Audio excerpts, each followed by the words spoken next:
issue ng mga sikat ay issue rin nating lahat. Yes, Papa Jack, Mama Ali, nandito kami ngayon sa kahabaan ng Pedro Hill. At nakikita nyo naman ang daming tao dito sa paligid namin.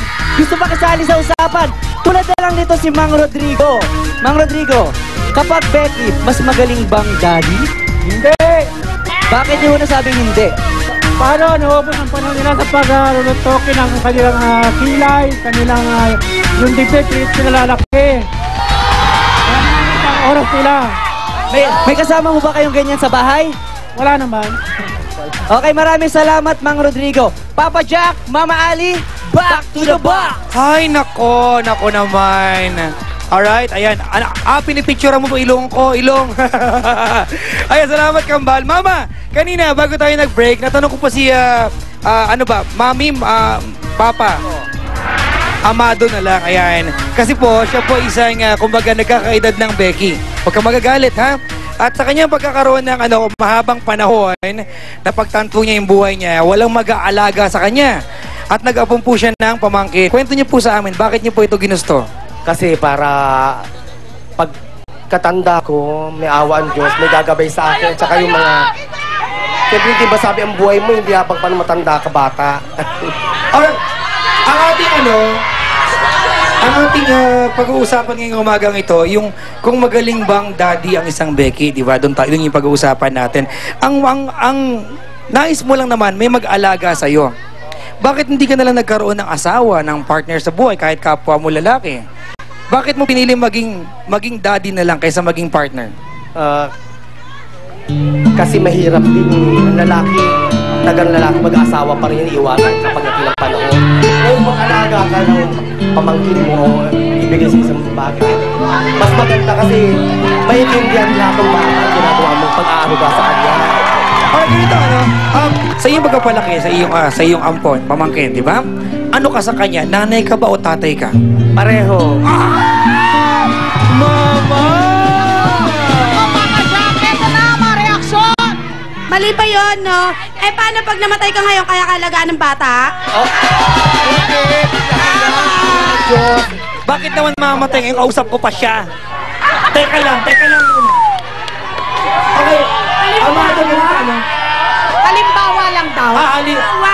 Di ba hindi natin hawak ang buhay? Eh ngayon, kung makulap siya ngayon dyan pagtayo niya. O, di ba? Mauna ka na lang. Eto. Eto pa isang placard Hindi daw siya naniniwala na dahil maglalakwat siya at manlalalaki lang sila. Oy, Josie! Panindigan mo yan! Panindigan mo! Kasi ang tunay na lalaki, kaya nilang ipagtanggol ang kanilang pamilya. At saka at saka kayong mga lalaki, naglalasing kayo, iniiwan nyo ang asawa ninyo, nagbababae kayo ng iba. Nang bababae daw! Pare! At saka yung sabi ni ate na mag-aampon daw siya ay makasarili yun. Bakit, Manuel? Kahit na kami naglalasing, responsable pa rin kami sa asawa namin. Hindi mo kailangan ipagtanggol ang anak mo? Siyempre naman! Kaya mo! O ang pagtatambog ko, kaya kong pagtanggol lahat yan. May sinasabi dito. May sinasabi dito. Sabi dito, si Jojit daw ay ex ng kaibigan nilang Bading.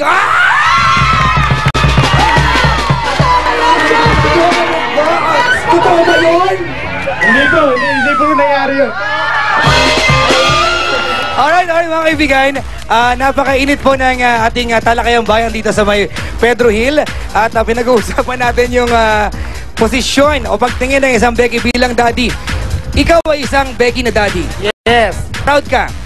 Siyempre man. Sa lahat ng mga taong kumukutya sa iyo sa pagiging daddy mo na Becky, anong mensahe mo para sa kanila? Sa akin, wala akong pakialam kahit ano sabihin nila sa akin. Basta ang importante, may nag-aalagi sa buhay ko. Awa ng Diyos. Hug tayo, hug. Dali. Yeah, hug. Nakakatuwa, mama. Ibang klase, may puso. May puso! Joji, may puso siya, may puso. Becky man, may puso din. Okay, Papa Jack, I think panahon na para tawagin natin ang ating special na panauhin para sa araw na ito. Siya po ang kauna-unahang Starstruck Ultimate Survivor at siyang tinaguriang, yes! Bad boy of the dance floor. Taong Bayan! Please help me welcome Mark Era!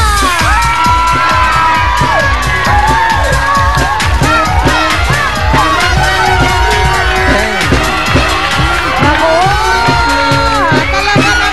Hi, Mark! Hi, Mark! Nako! Talaga naman! Super ang kilig factor nitong mama ito!